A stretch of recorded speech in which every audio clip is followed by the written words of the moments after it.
হযরত আব্দুল্লাহ ইবনে মাসউদ রাদিয়াল্লাহু তাআলা আনহু বলছেন, মান কানা মুস্তান্নান ফালিয়াস্তান্না বিমান কাদমা, যদি কেউ সুন্নতের পূর্ণাঙ্গ অনুসরণ করতে চায় সেজন্য মরা মানুষের অনুসরণ করে। ফাইন্নাল হাইয়া লা তুমানু আলাইহিল ফিতনা, কারণ এই কথার কোনো গ্যারান্টি নাই যে যারা বেঁচে আছে তারা ভবিষ্যতে কোনো ফিতনায় পড়বে না, এটা বোঝার কোনো উপায় নাই। তাহলে সুন্নতের অনুসরণ করতে হলে কাদের অনুসরণ করতে হবে? মরা মানুষ। বলেন কারা? সেই মরা মানুষ কারা? উলাইকা আসহাবু মুহাম্মাদুর রাসূলুল্লাহ সাল্লাল্লাহু আলাইহি ওয়াসাল্লাম, তারা হলেন রাসূলের সাহাবী। সুবহানাল্লাহ বলেন। কানু আফজালু হাদিহিল উম্মাহ, রাসূলুল্লাহ বলছেন সাহাবীরা হচ্ছেন এই উম্মতের শ্রেষ্ঠ সন্তান। রাসূলের উম্মতের মধ্যে শ্রেষ্ঠ কারা? সাহাবীরা। বলেন কারা? আবার রাহা কুলুবান, তাদের দিলকে আল্লাহ তাআলা পবিত্র করেছেন। ওয়া আমাকাহা ইলমান, আর তাদের ইলমের গভীরতা আল্লাহ দান করেছেন। ওয়া আকাল্লাহা তাকাল্লুফান, আর আল্লাহ তাআলা তাদের কলিজাকে বক্রতা শূন্য করেছেন। ইখতারাহুমুল্লাহু লিসুহবাতি নবিয়্যিহি ওয়া লিইকামাতি দীনিহি, আল্লাহ তাআলা নিজেই, সাহাবীরা রাসূলের সাহাবী হইতে পারে নাই, আল্লাহ নিজেই এই লোকগুলিকে বাছাই করেছেন রাসূলের সাহাবী হওয়ার জন্য। জোরে বলেন সুবহানাল্লাহ। কেন বাছাই করেছিলেন? বাছাই করেছিলেন নবীর সাহাবী সাথী হয়ে সহযোগিতা করার জন্য নবীকে, আর আল্লাহ দ্বীনকে প্রতিষ্ঠা করার জন্য আল্লাহ নিজেই এদেরকে বাছাই করেছিলেন। সুবহানাল্লাহ। সেই জন্যে নবী যা করেছেন, সাহাবায়ে কেরাম যা করেছেন, ওইটার অনুসরণের মধ্যেই কল্যাণ, এর বাইরে কোনো কল্যাণ নাই। আমরা কি কথা মনে করতে চাই যে শবে বরাতের মতো এত বড় সওয়াবের কাম, তারপরে মিলাদের মতো এত বড় সওয়াবের কাম, এগুলো আমরা কেন করব না? প্রিয় ভাই, সব করব না এই কারণে যেহেতু আল্লাহ রসুল তা করেন নাই, সাহাবায়ে কেরাম তা করেন নাই।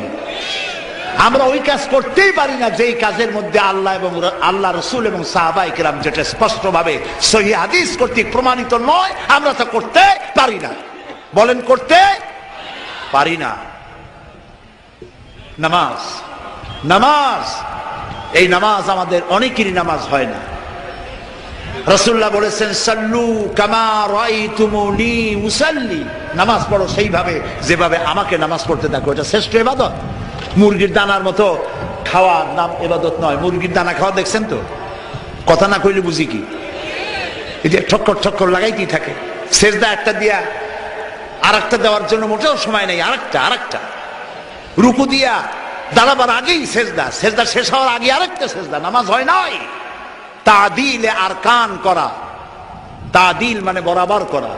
যতটা সময় রুকুতে ততটা সময় কিয়ামে, যতটা এক সেজদায় ততটা দুই সেজদার মাঝখানে। এটা করতে পারলাম না, নামাজ রসুলের মতো হইল না। আপনার নামাজ হবে না আমি তা বললাম না, আল্লাহ খুব ভালো জানেন নামাজ হবে কিনা। কথা বুঝে আসতেছে? এই নামাজের উপরে চট্টগ্রাম তাফসীরুল কোরআন মাহফিলে প্রায় 2 ঘন্টা নামাজের উপরে আলোচনা করেছিলাম। আলহামদুলিল্লাহ, লোকেরা প্রাণ ভরে শুনেছে। আবার যদি এখানে শোনাবার সুযোগ হয় শোনাবো। এই ব্যাপারে একটি কিতাব আছে, নাম বলবো?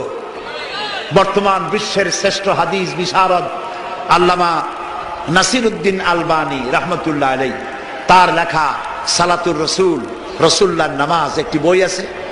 এই বইটি আমি পড়ার জন্য সকলকে অনুরোধ করি। সহিহ হাদিস দিয়ে বইটি লেখা। নামাজ যদি না হলো কোন ইবাদত কবুল হবে না। প্রথমে কিয়ামতে প্রথমে কি প্রশ্ন হবে বলেন সবাই? নামাজ। নামাজ কবুল, সব কবুল। নামাজ কবুল না, কোনটা কবুল না।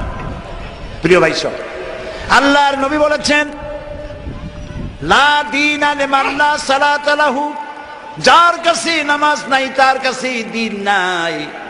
আল্লাহ রাসূল বলেছেন, মান তারাকা সালাতান ফাকাদ কাফারা, মান তারাকা সালাতান মুতাআম্মিদান ফাকাদ কাফারা, ইচ্ছে করে নামাজ ছেড়ে দিল কাফের হয়ে গেল। প্রিয় ভাই সব, নবীজি তার ইন্তেকালের মাত্র 5 দিন আগে চরমভাবে অসুস্থ হয়ে পড়লেন, জ্বরে আক্রান্ত হলেন, মাথায়